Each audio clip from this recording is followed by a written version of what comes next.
Sorry, it looks good. It looks good for me. Sorry, if I get that back. It looks really cute for me, this board, so I'm hoping it's cute for you. Huge board.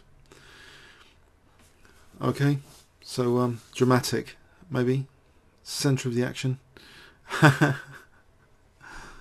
So we're going to have a look at how a 2700 could go down again.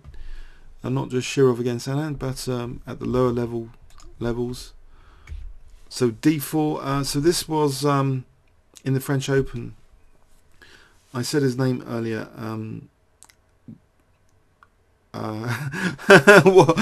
Wojtaszek or something. Okay, he's about 2700 anyway. So E6 from Simon Williams, who inviting a French defence here, but also is prepared to go into his favourite against Knight F3, his favourite Dutch. So he's a Dutch defence player, very exciting. Grandmaster, none of this Slav business. Dutch. And he plays actually the classical line. He's got videos on the classical line. He's also good with chess videos. So he's one of the, the strongest UK grandmasters who plays the Dutch defence. I think Neil MacDonald plays the Dutch defence. So I think those would be in the top 5. Because I don't think any other GMs in the UK play the Dutch defence. No, actually, but he plays the classical. So this is more solid than playing D5. Keeps an eye out on the E5 square. So the plan here is often to play Queen E8. And can you see the chess base arrows? Then Bishop here. Then play for E5 and E4. And the Queen can go to H5. And then later Knight G4 and then Queen H2 mate. So that's a good plan, isn't it? So you dislodge the knight on F3, then you go for the mate on H2. The bishop on D8 can support C7, so when there's knight C3 to B5, you've got a support of C7. So it looks like a good system here, yeah? So Queen C2. So white maybe is striking out to play E4 and maybe open the position up either with takes later. Or just the E5. So A5. So this is potentially useful for restraining, the pawns here from knight B4, but also, knight B4s might be useful when the knight goes there. Also, I guess the knight can come here and then E5 anyway. So knight C6 is coming instead of knight A6. Now this central like E5.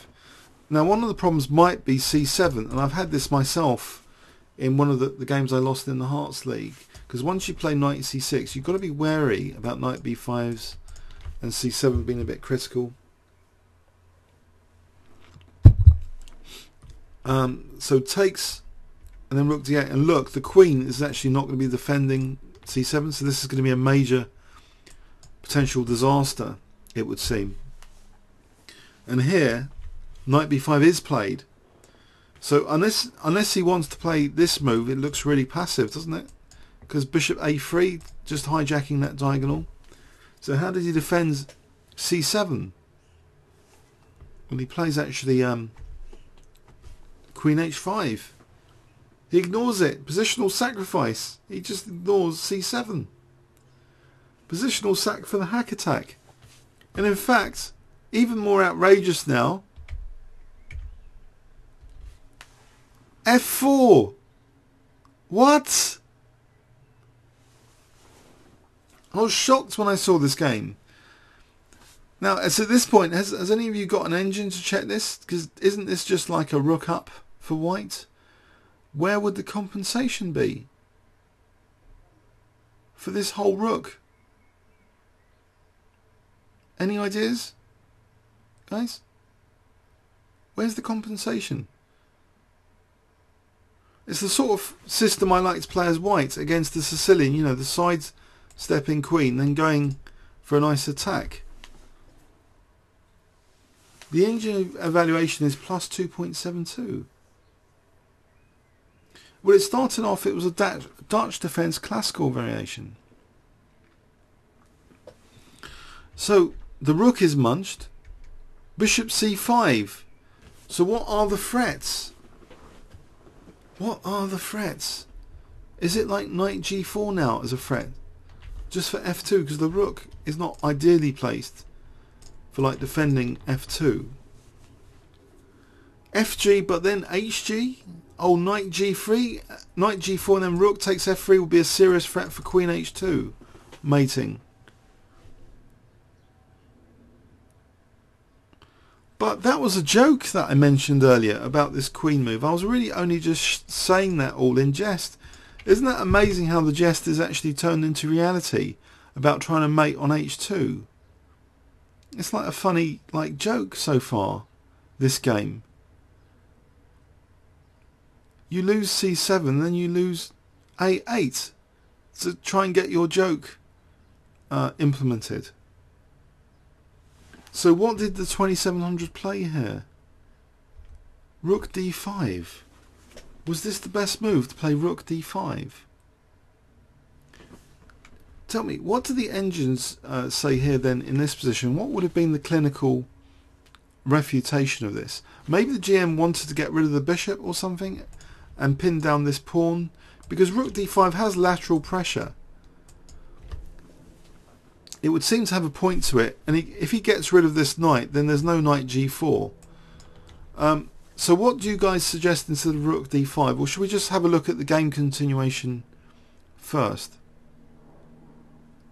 Right, but it seems to have a purpose to try and get rid of this guy. So he actually just plays knight b4 with a nice fork now. He doesn't have to use his attacking knight. But surely there's like rook takes e5 maybe, but mind you, the knight's protecting the queen. So if you take this guy, you're getting some of your material back. So he takes anyway. Takes. So the rook's been sacked back. So who's better now? But look at black's pieces. Bang, bang, bang, bang, bang. They're all aggressive. That's the point I'm trying to make. All of black's pieces are actually unbelievably aggressive. How many pawns is he down now for this? It's not a rook sacrifice anymore. 3, 4, 5. 3, 4, 5. He's only 2 pawns down. 2 pawns down. But the rook is attacked, and he's going to get one of them back with fg and knight g3 because of that pin on f2. There's fg and knight g3 once the rook moves. Okay, so the rook does move. Takes. He's getting one of his pawns back. Bang. He's only a pawn down. What a lovely position to have now. Major threats like knight takes e2. Any other threats? Maybe knight e4. There's loads of threats. So what does white play here? Rook b2. And now... Sorry, the day blues. After returning rook, black is assessed as better after fg and knight g3. Okay. So bishop f5, just protecting the knight. Still maintaining that pin.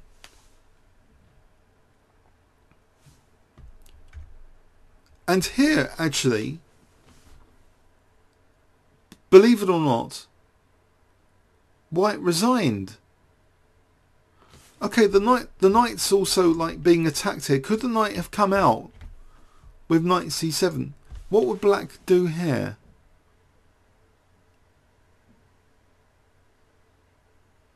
Any ideas? Oh, actually, what springs to mind for me is actually just knight takes e2. Because that's like winning this bishop now. Just knight takes e2 check is winning the bishop. So if white has to lose time here, because after this last move it was discovering an attack on the knight. And he maintains the threat of knight e2. So why didn't he play knight e2 immediately, you might ask? If he'd played knight e2 immediately, then there's rook takes c2. So he actually not only protected his knight, You know, he's protecting his knight and also attacking this guy. And still maintaining the threat now of knight takes e2, takes c1. So what a total massacre with the black pieces. If we look at that again, that was a very aggressive game, wasn't it? So d4, e6, inviting a French defence, but instead knight f3, so we have f5. I mean, this sort of game would make you want to take up the Dutch defence classical variation, wouldn't it? After seeing this game. It's a kind of inspirational game. The final position could be used for chess stamps or something. Don't you think?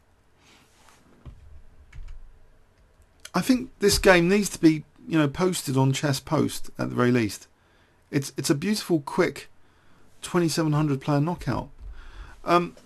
It was mentioned on the ECF forum. There's a big thread about it on the ECF forum. So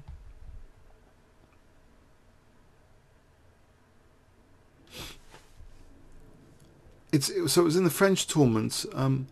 Oh, I've got the names here. Sorry, I'm just going to hover up to show you. Here, who's good with pronunciation? Wojtaszek 2721 against Williams. Sorry, I don't know how to pronounce that name. It's beyond me. Wojtaszek. I can't do it. Really can't do it.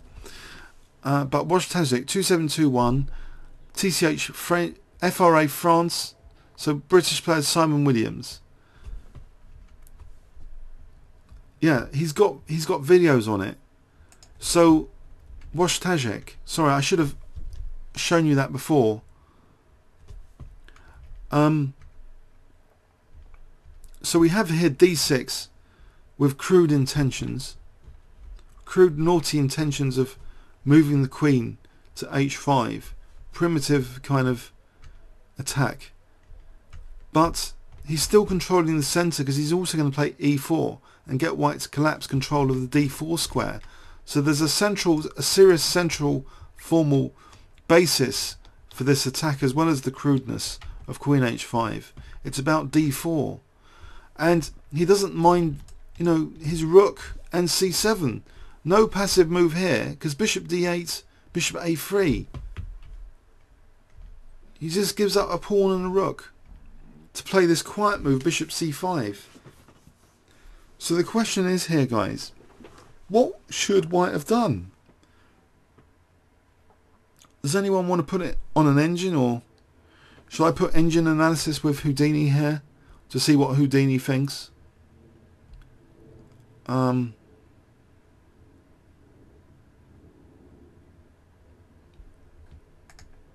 Kibitzer. I'll choose Houdini.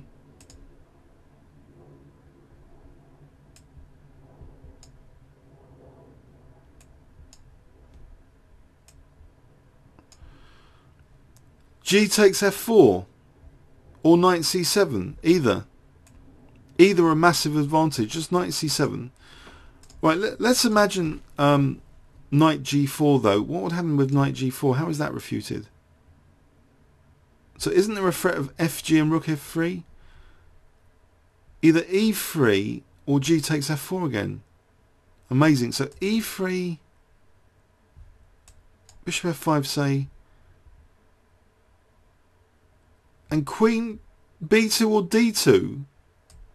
So why isn't there an attack here? And it's also the advantage for white shriveled down to 1.29. I don't understand why it's like 1.29 all of a sudden when it was 2. Just after, you know, is it really, what's so amazing about queen b2 for that to maintain a plus 2.58 advantage, but queen d2 miraculously loses a whole unit of advantage? Does anyone know why that is? What is it about queen b2? But in fact now it's saying bishop e4 as if it's only a 1 advantage. So this is really misleading. The evaluation's going crazy here in this position.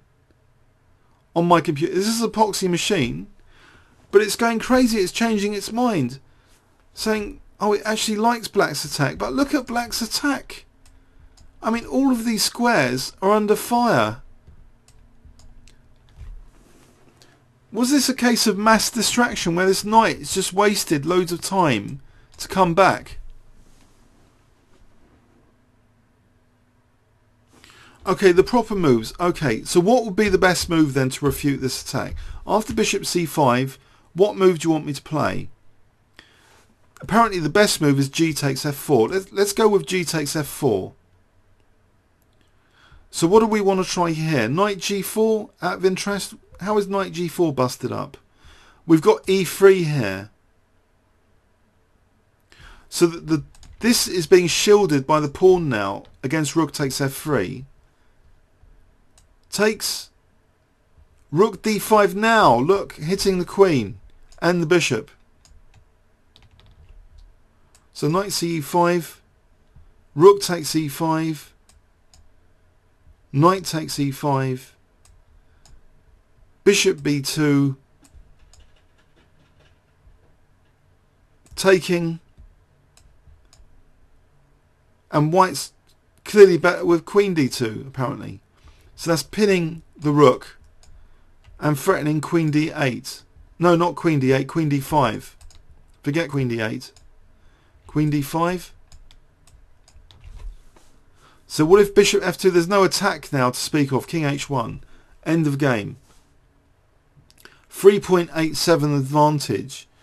Believe it or not, coming from this simple defensive try, well, easy for us to say now, but apparently instead of rook d5, so g takes f4. Do you guys find that shocking? That g takes f4 might be the way of saving the position here. White ends up sacrificing the queen. How? What's the best move here? Forget knight g4 then. So let's say bishop f5. So queen b2. What's wrong with queen d2? Blimey. The natural move queen d2. Black's coming back into the game with equality with bishop f2. If takes now, there's knight e4 check. If king f1, there's e4. This is equal or something. It's nearly equal. Look, it's nearly equal. Why are you saying it's unsound? Isn't it? Black's got the advantage now in this position.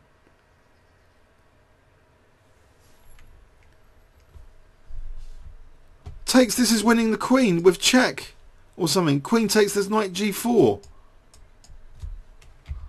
King takes, there's knight g4 mate. So I have no idea what's going on here. He must have analysed this at home. That even apparently g takes f4, not knight g4. Let's promote this line. Bishop f5. So what on earth is going on here after bishop f5? So queen b2, just to avoid these nasty tricks. e4.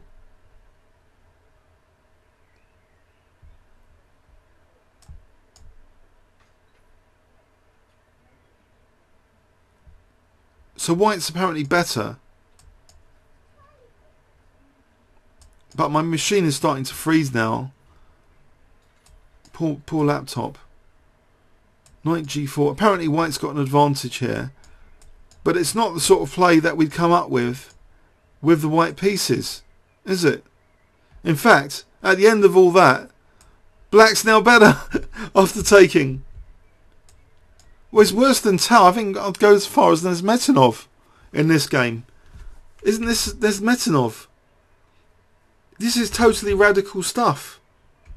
There was me in the Hearts League thinking I didn't do an exchange sack on f8 in the Hearts League, and I had a problem with c7. And isn't it amazing to think those games you had problems with, you could have just dropped all the material and not worried. You could have just relaxed about c7 and this diagonal. Just let white just munch and just go for the king. You're just going for the king, really. Getting your pieces around the opponent's king. Resources around the squares around the opponent's king. The best resources. Not minding going a rook down. So another resource around just squares around the opponent's king. And it's a complete collapse now. After rook d5. The try rook d5. So he gets, he's only 2 pawns down, but every single one of his pieces is fantastic now.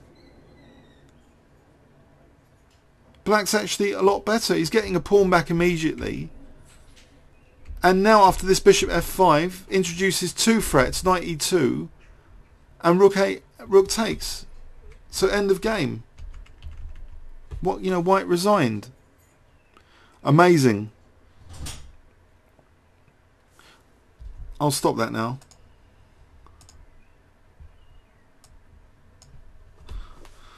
Okay.